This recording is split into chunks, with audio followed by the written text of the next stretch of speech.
Hello, I'm Don Millard. I'm the Acting Division Director for the Division of Engineering Education and Centers, and it's a pleasure to be able to present the division to you today. EEC consists of 4 clusters: centers and networks, engineering education, workforce development, and broadening participation. The 4 of them are intertwined and interdependent, and 2 of these support career proposals: the engineering education and broadening participation. Here's our organization structure, and I call your attention to the highlighted area in yellow, where the 3 program officers in that area do actually work on career proposals and help PIs identify or talk about their ideas and provide some insight and guidance for you. In the centers and networks cluster, the largest component of this by far is the ERC program. It was launched in '84 and it was updated to the 4th generation of the program in 2019. Yet it still does the same 3 primary goals in terms of performing transformative research, preparing the next generation of leaders, and trying to be able to really strengthen the competitiveness of our nation.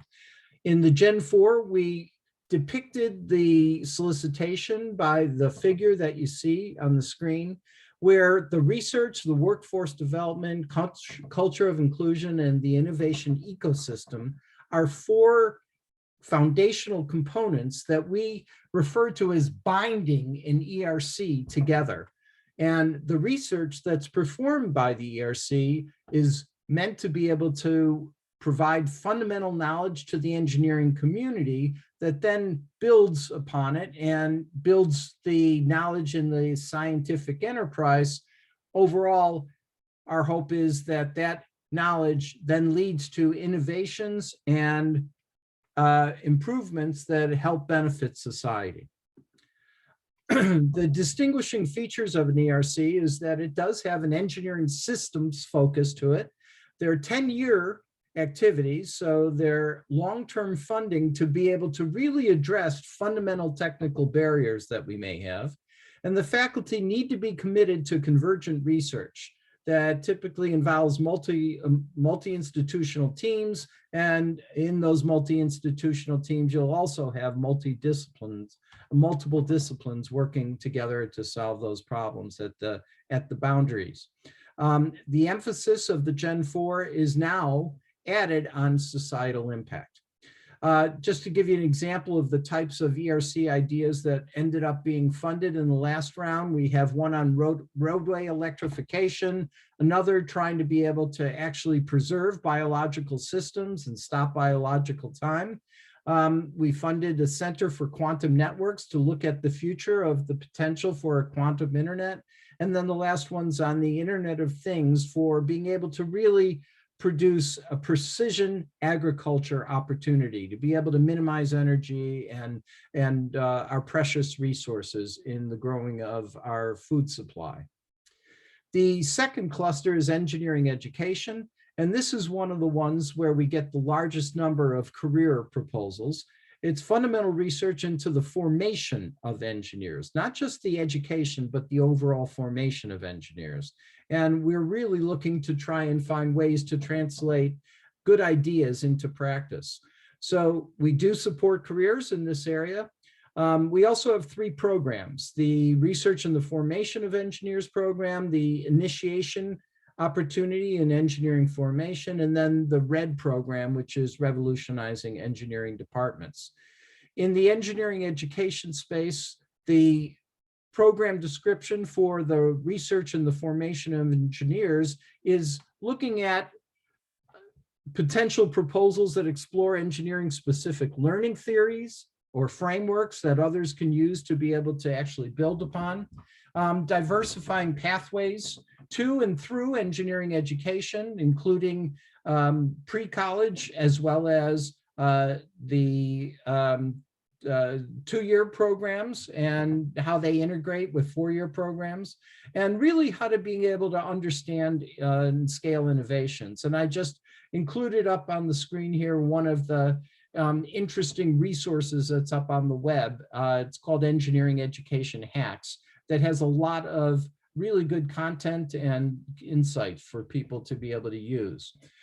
In the engineering, the REEF program, the Research and Initiation Grant in Engineering Formation, we fund activities that couple mentors from the engineering education research community or education research community to be able to work with engineering faculty to be able to actually get into engineering education research.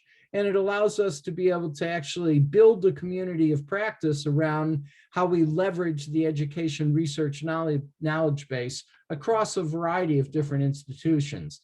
And once again, I've put on the site a useful resource where there's a community that's come together around this REEF program to be able to offer some guidance and be able to support the mentorship needs that you might have.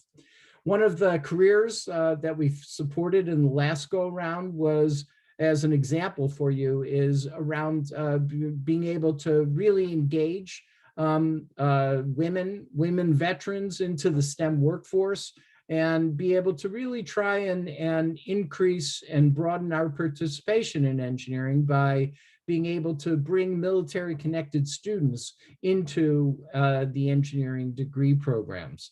And as with any one of our the career awards, we're expecting folks to be able to answer some key research questions that they might have. So this is just an example for you. In the workforce development cluster, we have the REU program that has over 125 active sites in 35 states. We basically touch over 2,000 students per year. We also have a research experience for teachers sites program where there's 40 active sites in 35 states.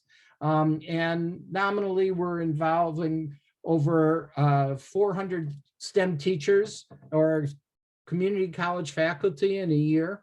And we're looking for proposals for both of these types of sites as we go forward. And the last but not the least cluster is the Broadening Participation cluster. And here again, we offer opportunities for career proposals. This is a directorate-wide program. The full engineering directorate is involved in this to be able to support the development of a diverse engineering workforce, and we support projects that contribute to the knowledge base in broadening participation. And also we're trying to be able to diversify the entire enterprise, including the faculty of engineering. Here you can see the types of things that we're really focusing on is understanding the barriers, increasing access, innovating the curriculum so that the education of students really becomes more inclusive, aggressively recruiting and trying to be able to find new ways to retain tenure track faculty. And then ultimately, we'd like to be able to transform engineering cultures so everyone feels included.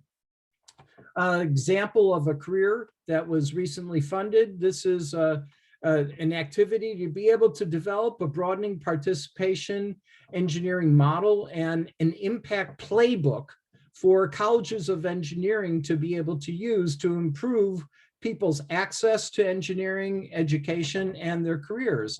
This is developing an empirically valid model for trying to be able to broaden participation and ultimately use the community of the ASWE's dean's councils and professors, town halls, et cetera, to be able to actually get the playbook into action.